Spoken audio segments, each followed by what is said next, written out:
কোরআন হাদিসের আলোকে সামাজিক যোগাযোগের মাধ্যম এবং মোবাইল ফোনের ব্যবহার, এটার উপরে তো 2 ঘন্টার একটা ওয়াজ লাগবে।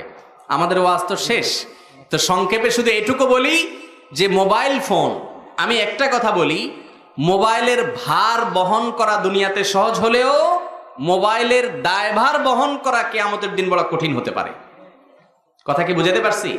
একটা মোবাইল ফোনের ওজন আর কদ্দুর, কিন্তু এই মোবাইল ফোন দিয়ে যত কাজ করছেন এগুলোর দায়ভার যদি কিয়ামতের ময়দানে বহন করা লাগে তাহলে সেটা অনেক বেশি কঠিন হয়ে যাবে। এই জন্য ভাইরা আমার, আজকাল বেশিরভাগ মানুষের জাহান্নামে যাওয়ার কারণ হয়ে যাবে কি?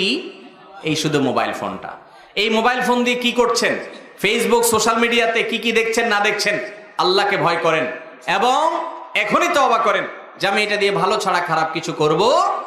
একটা কোরআন হাদিসের আয়াত শেয়ার করবেন, একটা ভালো জায়গায় লাইক কমেন্ট করবেন, একটা ভালো জিনিস মানুষের মধ্যে শেয়ার করবেন, খারাপ কিছু শেয়ার করবেন না। এবং মোবাইল ফোন দিয়ে যদি আপনি চোখের গুনাহ থেকে বাঁচতে না পারেন, প্রয়োজনে মোবাইল ফোন চেঞ্জ করে আপনি বাটনওয়ালা ফোনে চলে যাবেন।